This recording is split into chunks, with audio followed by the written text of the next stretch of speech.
You heard the man. Put your hands together and rub that vest. Beep beep. What is up, ninjas? My name is Samworld and I love determination. So there's this one dude or two dudes that have been commenting on my videos for the past year now to make a tutorial on the Conro Supersaw. Now I was like, alright, I like that determination. I'm gonna make a video for you guys. So I woke up this morning, I went onto my computer, I looked up Conro on SoundCloud, and lo and behold, I saw the most generic thing ever. It's a white man! Where are my Mexicans at? Where are my Indians? Where are my African Americans at, man? It's always gotta be white people making dance music. Kidding, guys, but I heard the music, and the Supersaw is actually one that we've already taught on this channel. So my thing with you guys is, you hear Conro's music and you hear the Supersaw, and it sounds like a future-based Supersaw, a trans Supersaw, and he uses multiple Supersaws. You can't discriminate against them, but they're easy to make, and I'm gonna show you guys how to do it. But I'm also gonna show you guys a cool little plugin that I learned from Audion a long ass time ago when I was making trans that really helped in getting these Supersaws to sound smooth, because a lot of the times they're discriminated upon, so they have a lot of high frequencies, and they just get out of control. They start a fucking riot in your mix down in your track. So join me today as we make the Conro Supersaw. Alright fam, let's get straight into this, and we're going to take this a little bit more advanced into the mixing section as well, so that you guys can use these Supersaws in the correct format and they don't cause a riot in your music. So, first off, the first Supersaw that I heard in Connor's song was from Conro Take Me There, which is it sounds very trancey, I'm not gonna lie. And look, you can see he's very handsome, a white man, has a flannel, my man. Alright, so Take Me There, plus he has a cover art for it. So, Take Me There is a very trancey kind of audio and kind of above and beyond vibe to it in terms of the saw. So we're gonna learn how to make it. So first off, you guys, I think all you know how to make a Supersaw. You go with 8 voices. Now the problem I see with a lot of people is they go mad crazy, or with that detunement knob, they like to, you know, take it up and go woo. You know, we don't want that. So what we want is more of a lower voice and lower detune kind of sound.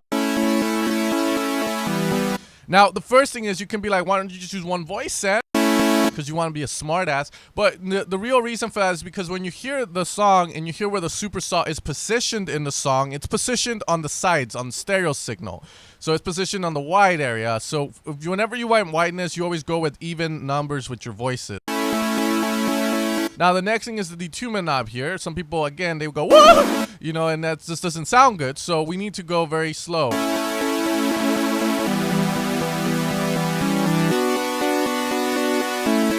Now, the next thing is the blend. Now, the blend is the volume of the detuned saws on the sides. You can see the green ones. So, if you want more of that side, more of the center ones, then you can. In the 5 range, you'll hear it. Standard Supersaw, wide Supersaw. Standard, wide. You get the drift. So, with blend, you can use it in even and odd, but it's most noticeably and more useful in the odd numbers. So, we're going to go with 4. And that's going to be it for us there. We're going to go into effects and just put a bit of reverb.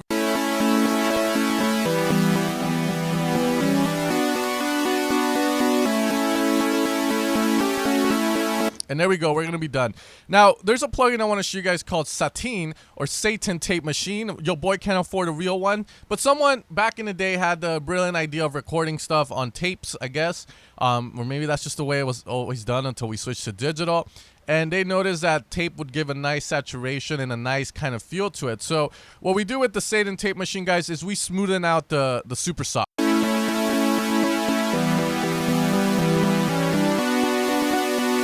So I want you guys to hear for the shh that the Supersaw usually creates due to the phase, and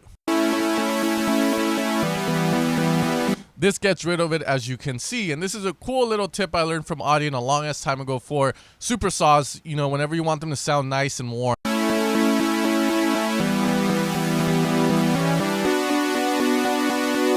After that, we're going to do a bit of EQing, and the EQ is very important here because, again, remember, this Supersaw is not going to play like this by itself in your song. It's going to play in a mix where you're going to have mono information and stereo information. So, in a song that Connor has on Take Me There, he has in the center of the mix a lot of information. So, a lot of times what we can do is go into mid-side EQ, which is, you know, the smart-ass EQ.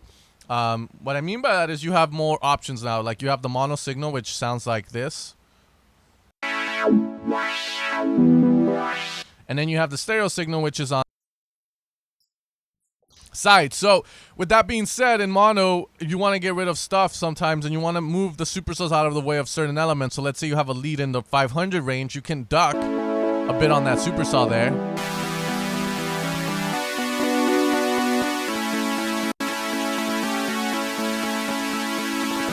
Then we can go into stereo, get rid of all the lows we don't need. Maybe up to that. And if you want to make it wider, just boost a little on the high.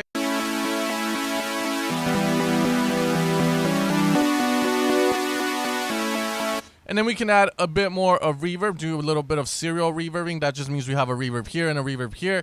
But the reverb will help in just getting it to mesh a little bit better into the mix.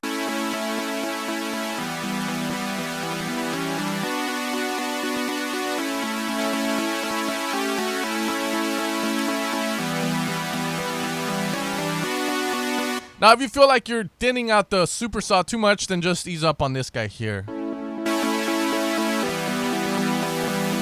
Now, if I get rid of everything we just did,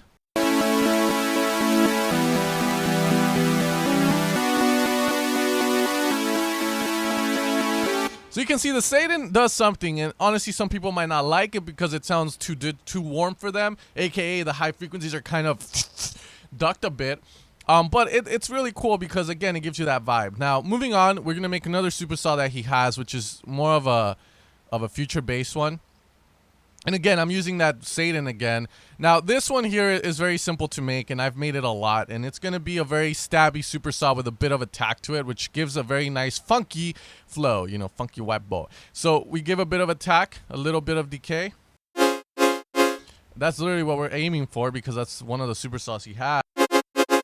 But the key thing is adding a filter to it and then using envelope 1 on it. So that will give us that vibe. Now, the cool thing is that in Serum, we have access to a lot of different filters. And one of the things you guys need to learn from the analog world is that in the analog world, we buy these fucking synths for like thousands of dollars at times because one synth might have a different filter than the other one. And that one sounds better for certain things. So it's always good to mess with the MG Low 1824 or the different low here. It's different algorithms and the way that they work. But the number, all it has to do is with how strict it is. So, and how the resonance reacts. Okay, so you can see low 16 will let more out, low 12 will cut more, low 18 will cut even more, and low 24, well, fucking shit, you know, that's a strict one. But the cool thing is, if we go into the MISC, we also have some low passes there, like the French low pass and the German, which can give a bit of some niceness. So let's add a bit more decay. And you know, let's increase the resonance a bit more. And you can see it gives a really nice vibe. Let's add 2 voices to this to make it wide. And it sounds different than the counterpart. And we can also go with the French low pass, which is a bit more crazy. Add a bit of wolf. Too much laser, too much to green belt. So let's lower the resonance a bit. Yeah, maybe the wolf there. Now look at the information on this one. The resonance is a bit different. You have this. So this is a different character building filter. And filters give character, guys. Like the Moog does something different. The ARP Odyssey, you know, does something different. The Prophet, the Dave Smith Prophets do something different. The 80s synths do something different. So that's what people like about these type of filters. And they all have different names like Curtis and you know, ladder type filters and shit. But the important thing to know from them is that it gives different different vibes to it. So once we do that, you can see we can get different vibes out of it. Now, if we compare that to a normal one, which like a MG Low 12, which everyone tends to use, you can see the difference that it has in the terms of the tonality. So this is getting a little bit more creative, a little bit more advanced, a little bit more picky. But again, y'all want to learn how to make Conro saws. You know, I don't fucking want to teach this. So, but you guys get the point there. You know, you can do certain things like that. And it's honestly really cool because after that, you know, you don't have to open it up all the way. And you get very nice kind of sounding saws there.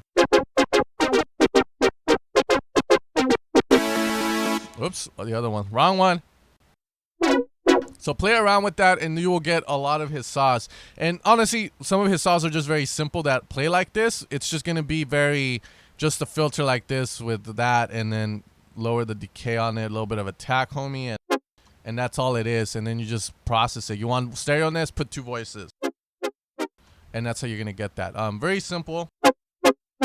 Not much to it. I hope there was, but there's not that much to it on this one. Now the next one he has is the future bass one, which is so I'm gonna give you guys a couple of tips on how to make those, and I still got my boy Satan running, putting in some hard work. That boy's gonna get a fucking piece of loaf bread. But you know, we can have this LFO routed to the level 1 here to move, and then we can activate trip and dot here so that we get those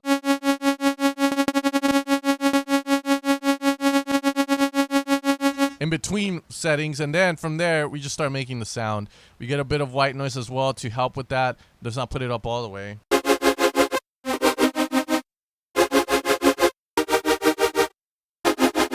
So if you want to learn how to make a supersaws, that's literally it. You just process it properly, and honestly it sounds great as it is already, so you don't want to do too much to it. But other tips I can give you in case you want to add more movement to this, you can add a bit of sync to it so that you get this vibe. You know, let's move this bad boy a little bit more up. And let's not make it so obvious. The other cool thing too is if you want to thin this out, you can go with the bend minus, which will thin out the saw, I believe. Actually, it's the bend plus. Bend minus gives it a McDonald's or some shit. So that's how other things we could do, but mess around with these. All of these warp features here are going to change the way this bad boy looks, which in return will give you a different vibe to it. You can do PWMs, which thin it out as well, but will give a bit more of movement as well. And, you know, the other cool ones are remaps, and the quantize will bit crush it. You know, so if we go with a very high one, you're going to hear it a lot more. So, yeah, you're bit crushing the shit out of it.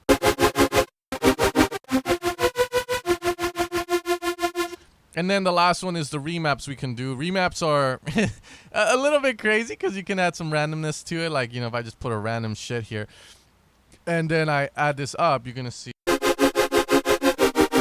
it's turning into a square because of these movements that I added here. And remap 2 and 3 and 4, think of it as a sync in a way because you have more of it now. It just gets higher frequencies because you have that repeating a lot more often, which means it's moving faster. AKA you get a higher frequency sound if you know what you're doing. The last tip is FM. You can do FM from saw to saw if you want. And you'll get stuff like that, which sounds pretty cool. You can even do different pitch ratios, AKA 0 to 2 and vice versa. And that will give you different vibes as well. And the last thing I do recommend is you play around with this here because now we're going to get stuff like that, or we can do, yeah, I don't know, some weird shit where you I don't know, you have this go down and up for some reason. So it's totally up to you guys. Creativeness here is the, you know, is dope because it's very simple to make these, but the fact that it's simple doesn't mean it's bad. It just means that it's easier for you to get creative with it. But those are going to be the supersaws that he has, guys, and now let's move on to the bass. Alright guys, now going into the Conro Base, fairly easy. What we're going to do is just try and stick to a square wave.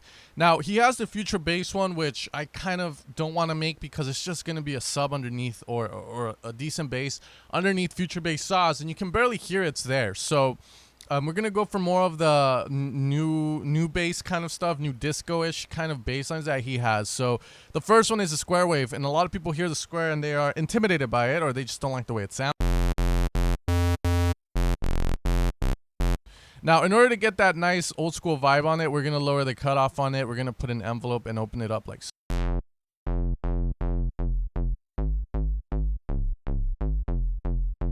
Now, the key here and the secret is this unison, putting 2 voices and a bit of detunement.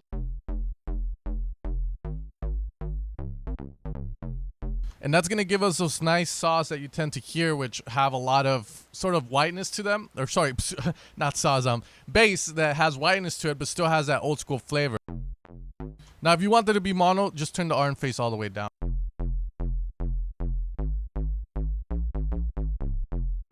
Now, another cool thing I hear in his bass lines is layering. Now, let me show you guys the Tropical Revolution pack. We have a lot of these type of sounds where we layer with a lot of upper harmonic.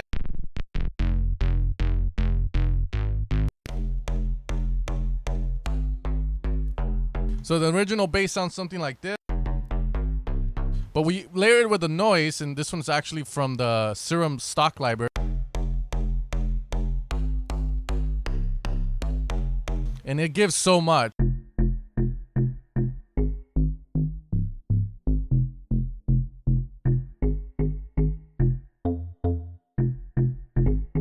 So you can see layering with nice organic kind of hits will really help in getting that sound that he has in some of his tracks. But the very standard of his music is honestly analog bass. It's a lot of saw, it's a lot of square, and that's the way you can go about it as well. Like here we can have this one, lower the cutoff.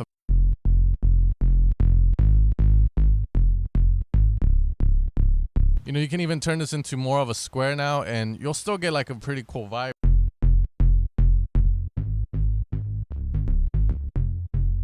And you get those nice kind of new disco style of sounds, which they use now in tropical pop a lot. I've been hearing it. So that's how we would make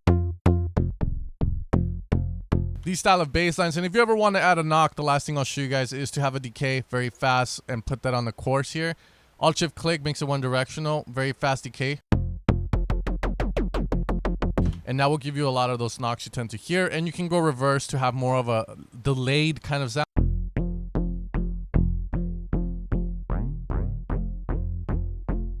So a delay to get that vibe as well. But with that being said, this is a tutorial. Didn't put that much into the bass part that much, but the key thing is the super sauce. Alright guys, and with that is going to be the end of the tutorial. So hopefully this helps some of you guys out with the Conro Supersaw situation. And the bass part, just use squares, put a low pass filter on it, open it, add a bit of chorus maybe. And there you go, you get those type of bass lines as well. So hopefully you guys enjoyed this video, and if you did, hit like, leave a comment down below on other suggestions you have. I'll try and make them as time comes, maybe after a year. And I'll see you guys next time, ninjas. You guys take care, and you guys have an amazing day.